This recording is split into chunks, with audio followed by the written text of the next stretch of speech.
Picture this. At the heart of Vatican City lies a labyrinth of knowledge, centuries of history, power and intrigue locked behind fortified doors.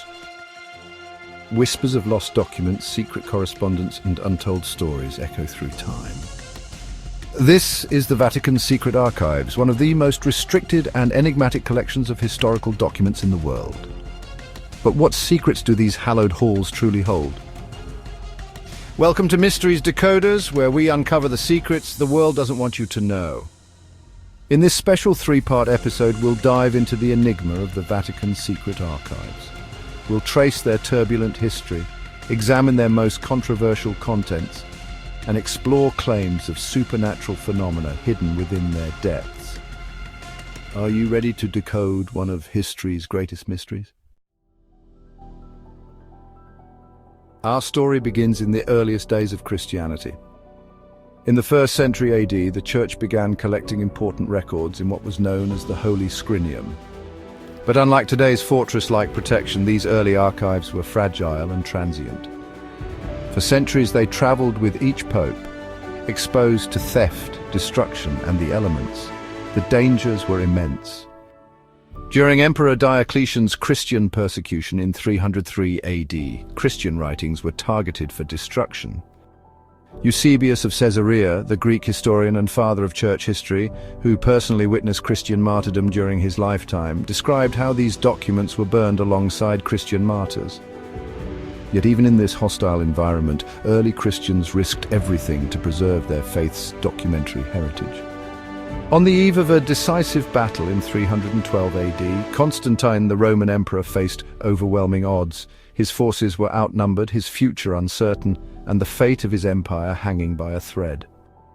He prayed to Jesus and vowed that if Christ would deliver his men victory, he would become a Christian and legally recognize Christianity as an official religion of Rome. Then, as legend tells it, a blazing Chi-Rho illuminated the sky, accompanied by the words, "In this sign, conquer."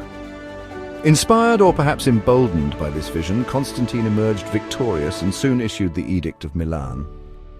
This groundbreaking decree not only ended the near 300-year persecution of Christians, but also elevated their faith to favored status within the empire. With newfound freedom, the Church established its first centralized archive at the Lateran Palace in Rome, safeguarding centuries of sacred texts and official records. This marked the first formal instantiation of the Holy Scrinium. Julian II, a Roman emperor known for his efforts to stabilize Christianity during turbulent times, officially constituted this Holy Scrinium as a repository for literary and theological writings. His leadership created a sanctuary where Christian documents could finally be preserved without fear of systematic destruction, a monumental step towards safeguarding faith's legacy. But as Christianity expanded across Europe, so did its administrative complexity. By the 11th century, church records were scattered across multiple locations, the Lateran Palace, St. Peter's Basilica, and other sites, leaving them vulnerable to theft and political turmoil. The 14th century brought new challenges when popes relocated to Avignon, France. Transporting thousands of documents took over 20 years and exposed them to unprecedented danger. Rival factions sacked the archives multiple times during this period, resulting in devastating losses. Amid this chaos came one of history's most turbulent episodes, the Western Schism. With rival popes in Rome and Avignon, and later Pisa, 3 separate sets of papal archives emerged.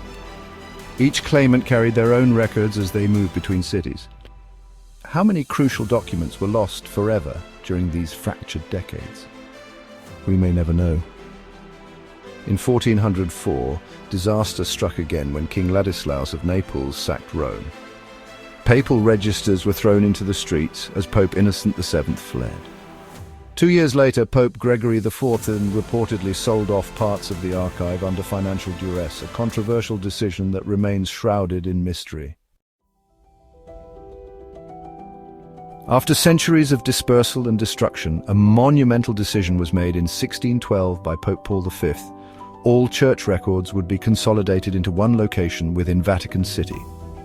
This marked the birth of what for many years was known as the Vatican's secret archives, a secure repository designed to protect centuries of invaluable history. But even this consolidation couldn't guarantee safety. During Napoleon's conquest of Italy in the late 18th century, he ordered thousands of Vatican documents transferred to Paris as trophies of war. Over 4 years, more than 3,000 crates were shipped to France. Following Napoleon's defeat in 1814, the French government ordered the archives returned, but provided inadequate financing for the transfer. Vatican officials, desperate to recover their treasures, were forced to sell some volumes and even bundle documents for sale by weight to fund the return journey. Scholars estimate that approximately 1/4 to 1/3 of the archival materials that went to Paris never made it back to the Vatican. What irreplaceable historical treasures were lost forever in this chaotic transfer? The Vatican archives have undergone a remarkable transformation in recent years. Under Bishop Sergio Pagano's 45-year stewardship, the archives have embraced technology and transparency like never before.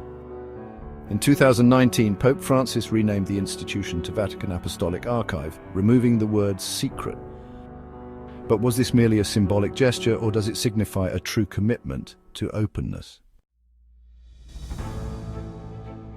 Despite significant progress, the Vatican Archive's digitization efforts face daunting challenges.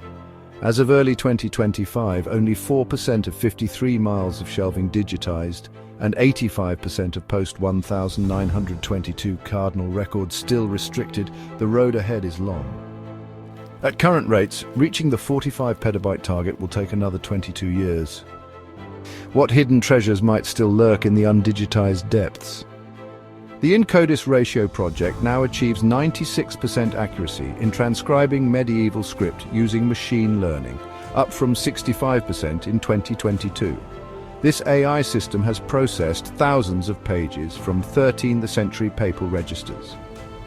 Could this technological marvel unlock secrets that have remained hidden for centuries?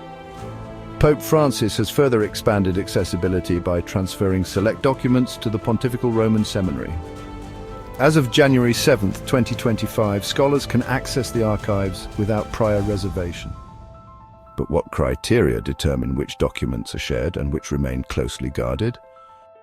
How might this unprecedented access reshape our understanding of church history and global affairs?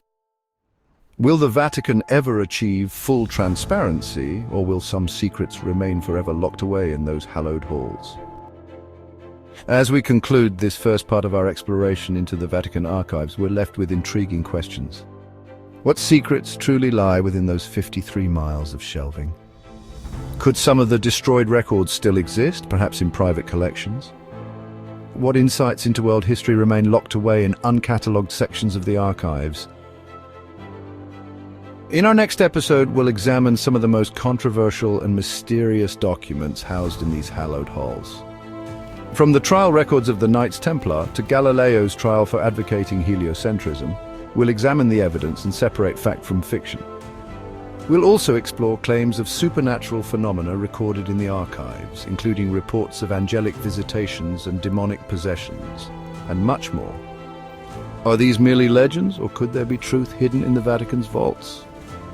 Join us as we continue to decode the archive's secrets. What revelations await us? And how might they reshape our understanding of history and the Church's role in it? These mysteries continue to captivate historians and conspiracy theorists alike. What do you think lies buried in the Vatican's vaults? Share your theories in the comments below. If you enjoyed decoding this fascinating repository of knowledge, make sure to like this video and subscribe to Mysteries Decoders. Our community of inquisitive minds is only growing, and your voice is vital. Spread the word, share this video with your friends, your skeptical colleagues, and family members. Who knows what we'll decode next? Thank you for watching, and until next time, stay curious, stay questioning, and stay tuned to Mysteries Decoders.